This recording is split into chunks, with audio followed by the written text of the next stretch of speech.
నమ్మవేమో గాని అందాల యువరాణి నేలపై వాలింది, నా ముందే మెరిసింది.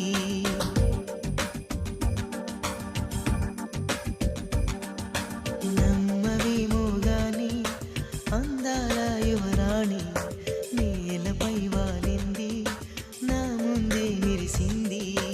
అందుకే అమాంతం నామది, అక్కడే నిశ్శబ్దం అయినది.